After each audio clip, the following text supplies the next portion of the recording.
So this is a question from somebody on the SAFE course. They wrote in, so I'll just read parts from it.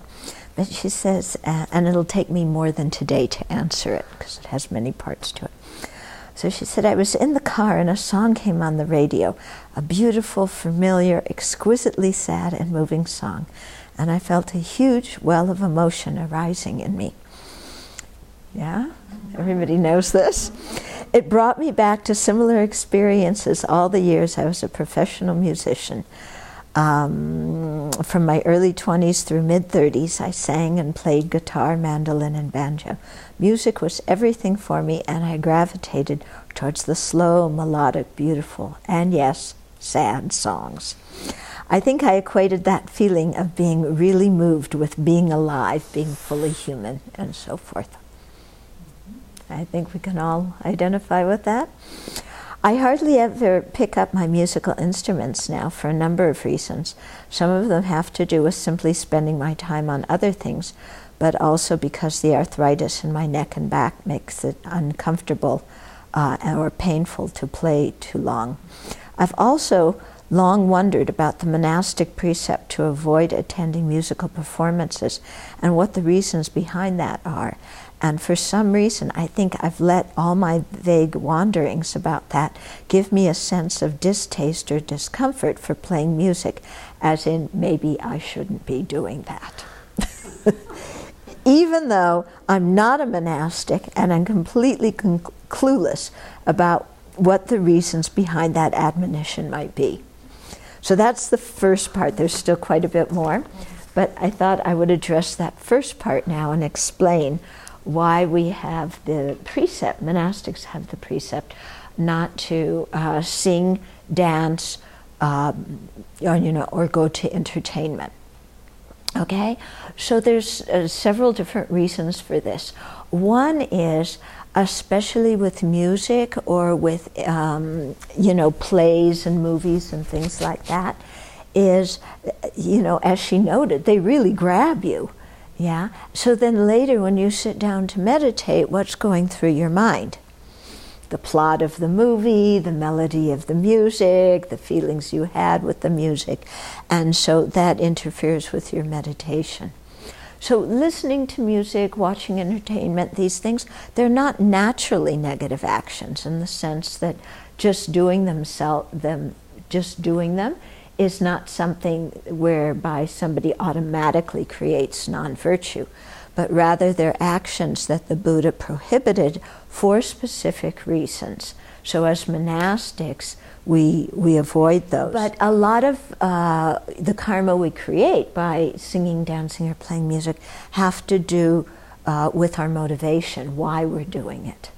Okay? So aside from the fact that it is very distracting. If I look, because I used to sing and dance and play music too, and a lot of it was very wrapped up in, how I wanted to present myself to other people, and kind of embellishing myself, drawing attention to myself. If you have a beautiful voice, then other people, they want to come talk to you. You play nice music. They want to be social. They like you. If you play music well, then you can have a lot of friends because everybody wants to play the music with you.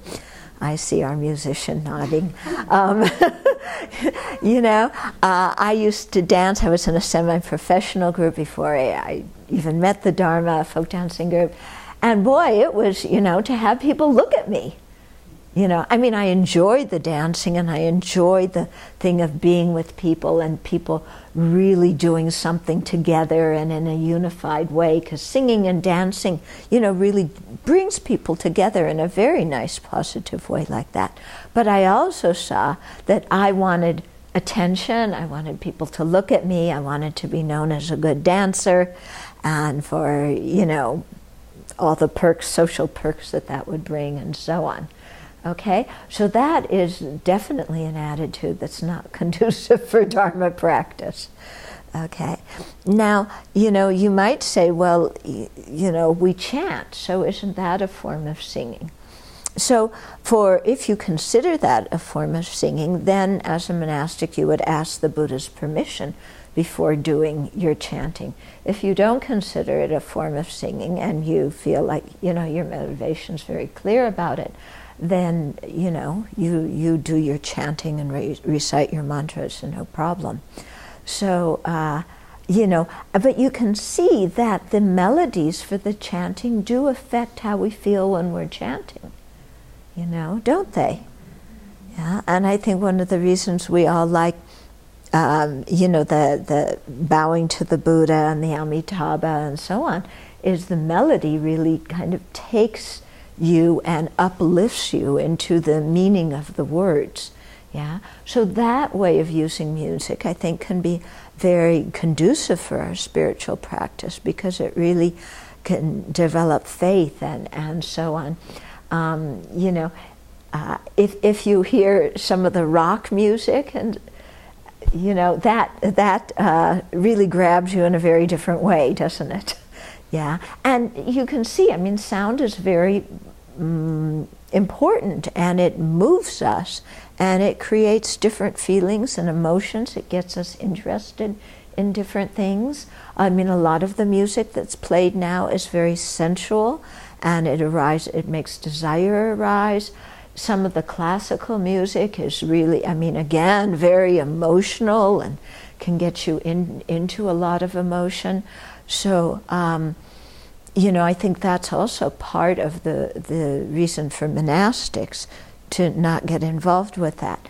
For lay people, there's no such restriction unless you've taken the 8 Anagarika precepts or the one-day Mahayana precepts, in which case you've decided not to do that.